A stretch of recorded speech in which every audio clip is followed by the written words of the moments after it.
All right, good morning, everybody. Good morning, it's Friday.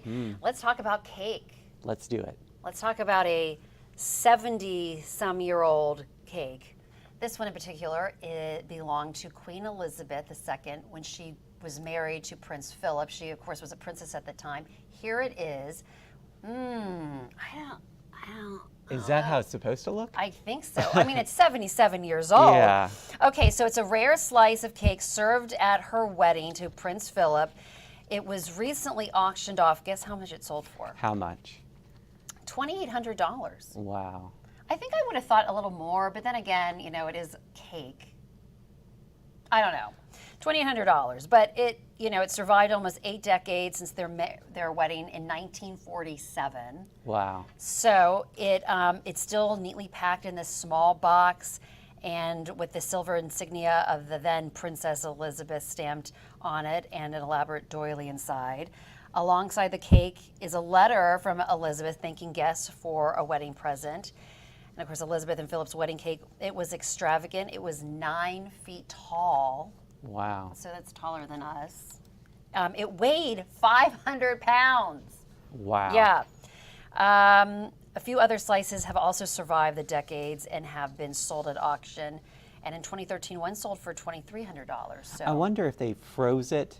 they must have. Yeah. So that's like a tradition. So when I got married, we took the top tier and we froze it, and then a year later you have it on your first anniversary. Yeah. And it actually tasted fantastic. Yeah. It was kind of like, oh, wow. Maybe not after 70 years, but No, that looks. I wouldn't take a bite out of that. No. But really, what are you going to do with a slice of cake from Elizabeth's wedding? I don't know. I mean, the letter itself, I think, might be interesting to have a Yes, letter to hang on to. right. But what are you going to do?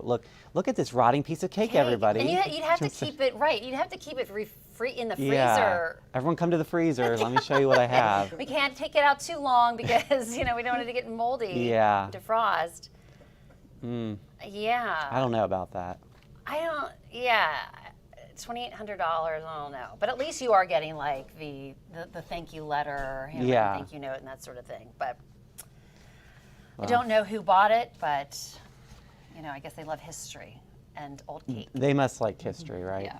To be able to hold on to that. All right, let's take a look at our local headlines. We begin this morning with a traffic alert. Ivy Road is closed in the area of Reed Lane. You can see it here. That's right near Disharoon Park and Klockner Stadium. This comes as crews work to repair a sinkhole.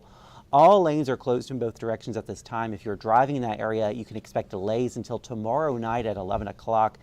And there's always updated traffic info on VDOT's Virginia website. Well, the extremely close race for Scottsville's next mayor is at a standstill. Right now, the Department of Elections reports incumbent Ron Smith leads his challenger Edward Payne by just 3 votes. And for context, there was a total of 231 votes cast. That number does not include any absentee or provisional ballots still unaccounted for. So if the votes remain as close as they are now, it would be within the rights of the candidate who loses to request a recount. Students at the ROTC program at WVIR are in the midst of a 24-hour vigil. More than 100 cadets and midshipmen are participating. It started at 3:30 yesterday afternoon with students doing 15-minute shifts. In each shift, a student walks the terraces of the north side of the rotunda while holding a non-operational rifle.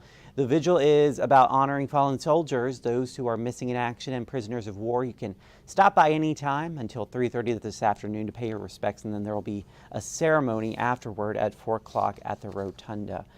And Christmas is on the way. Snow's Garden Center in Charlottesville is asking people to help spread the warmth through a blanket donation drive. It's one of several businesses partnering with the Salvation Army to help out in the Charlottesville community. You can drop off new or lightly used blankets at the shop from November 11th through the 15th during business hours. The collected blankets will be given out November 16th on Charlottesville's downtown mall. Yeah, it's hard to believe now, but the cool air will eventually be here. Yeah, it'll start to filter into the region. I mean, tomorrow's going to be a big shock, though. I mean, after 80s just a couple of days ago, 70s Yeah. today. We'll be about 15 degrees cooler than that tomorrow. So we'll get back to reality this weekend. But today, another day of above normal temperatures. Some morning clouds will give way to clearing sky today. Breezy will get up to 75. And then much cooler tomorrow. Sunny and 60 tomorrow night, down into the 30s. Now, if you're planning anything for Sunday, looks like the rain should hold off until late in the day. We need the rain. We'll say about a quarter inch of rain, upper 50s. And then, of course, Monday's Veterans Day. We'll get up to 72 with sunshine. Tuesday, sunny and 66. Seasonal on Wednesday.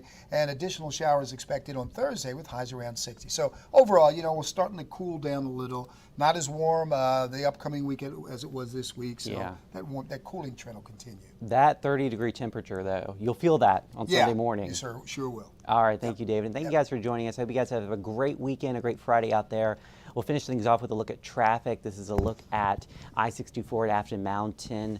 I hope you guys have a great rest of your day out there. We'll see you again on 29 News at noon. And of course, we're always live on the 29 News app.